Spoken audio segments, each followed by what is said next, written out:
All right. So the other big architectural change or introduction by these libraries, these single-page application libraries, is that the heavy use of the model view controller design pattern.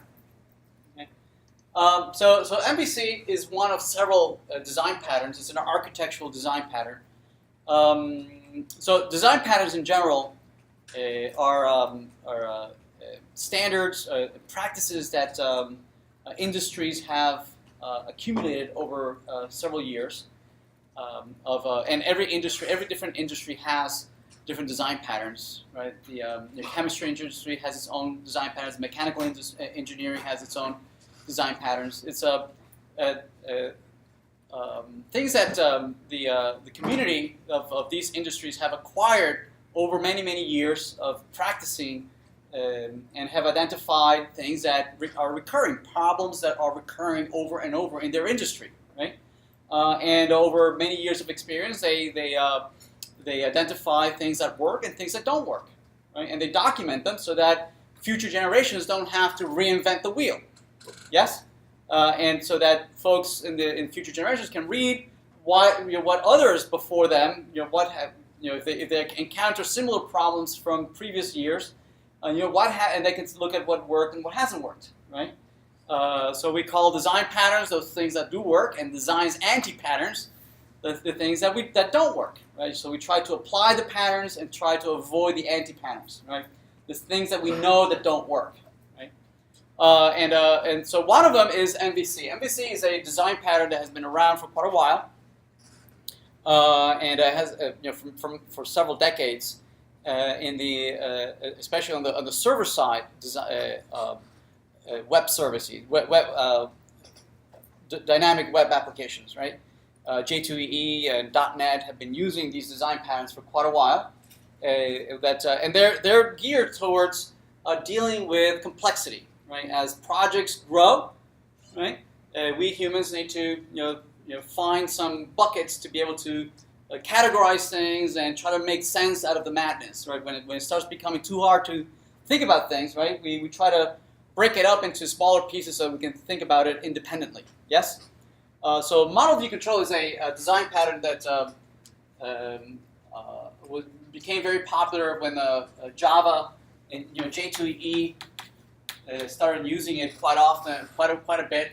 But even before then, on how to break up large dynamic applications, right? And the idea is that it breaks up all the various artifacts, all the different files and resources that you're working on, and tries to put them in three distinct buckets, right? The buckets are the M, V, and C, right? So the view, right? The controller, right? And the model. So there's three buckets, okay? And the user's way up here, way over here. So anything that has to deal with the user directly, right? Anything that the user is going to consume as a human being, right? Falls in the category of views. So anything that is rendering content for a human to be consumed by a human being falls in the bucket of a view. So anything that, for instance, HTML, right? CSS, images, sound waves, right? Anything that is consumable by a human being falls in this category. Right, so all our HTML is going to be here, all our CSS, our PNGs, right? Anything that is going to be consumed by a human being falls in this category.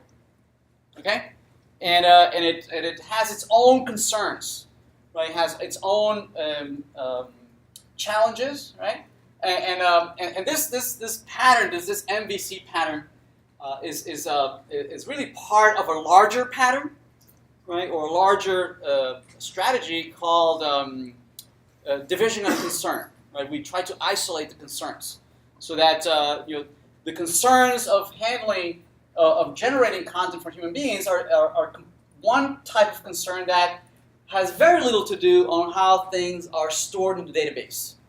Right, so they have completely different concerns. Right, we try to isolate those concerns. So then let's see what else we have here. The model is another bucket that deals with anything that has to do with storing data, right? And storing relationships between that data, right? So anything that you need to store about an attribute or data type, or what a particular object, what relationship does it have with other objects, right? All those types of concern fall in the bucket of modeling, right? And there's a whole semester that deals with modeling, data modeling. So 5200, you would fall, a lot of you'd be stuck in this bucket for a whole semester, right? Just doing data modeling down here, right?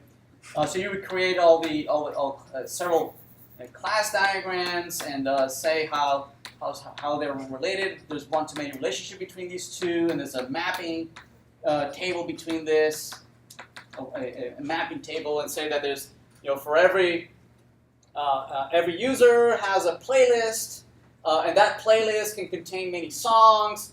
Each song can be in many playlists, and one playlist can have many songs, right? So all those concerns on how you're going to structure your data, right?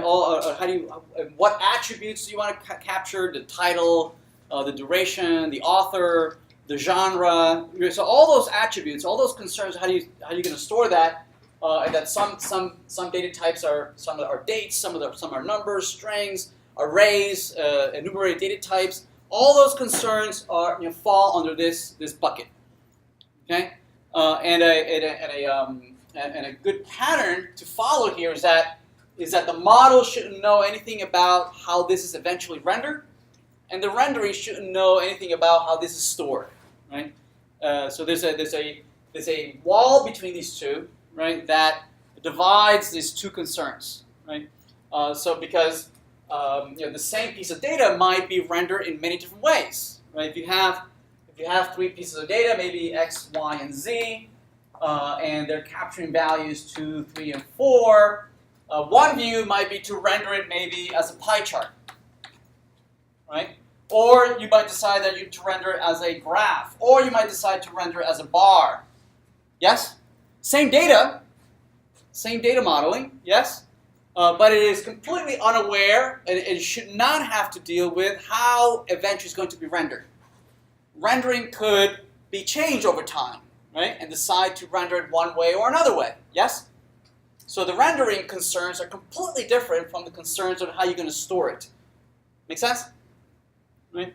So in between these two worlds, there is another layer in between, right? That deals with the logic.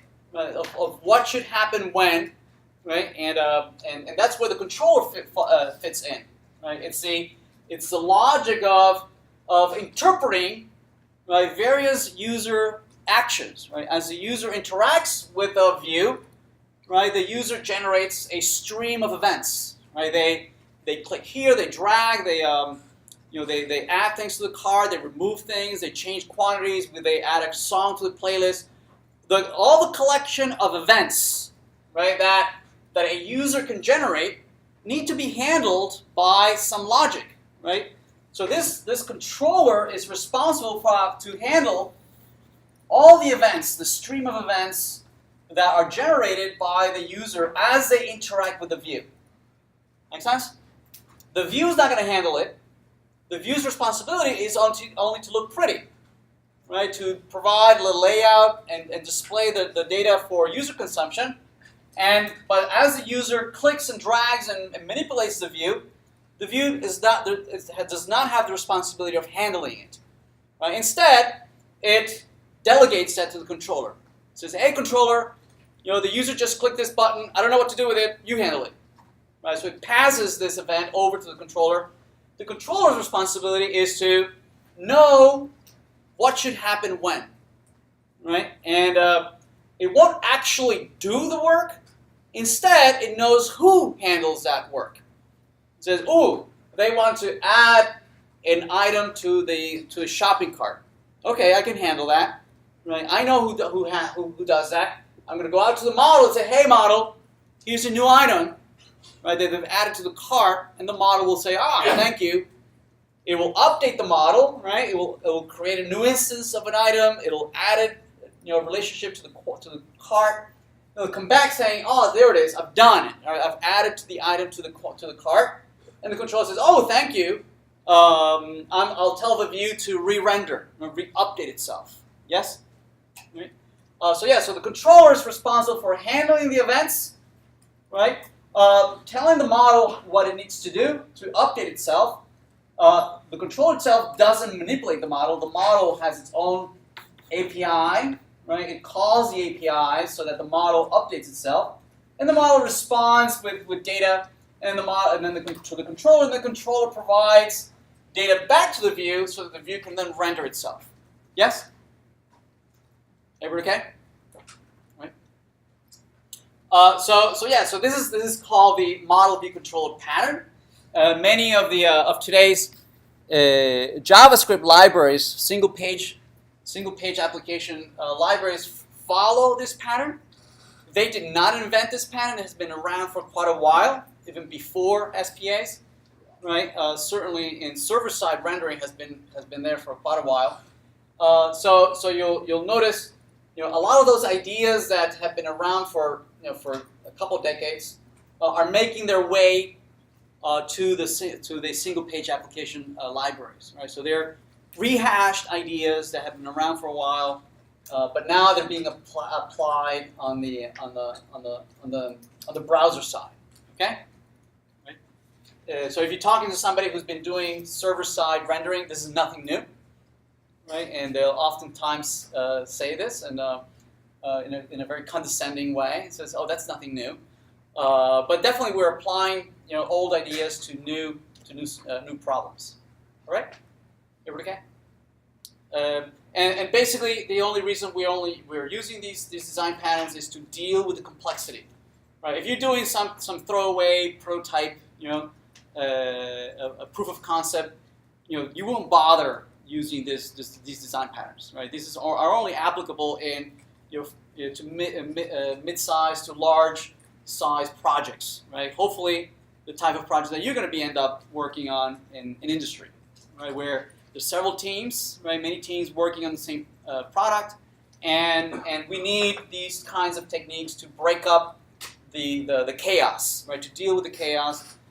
And try to organize our ways around the complexity. Okay. All right. So let's take a look at Angular. Angular is one of many MVC libraries, right? And they force you to think in this pattern, right? They force you to build your applications following this design pattern, right? Okay. All right.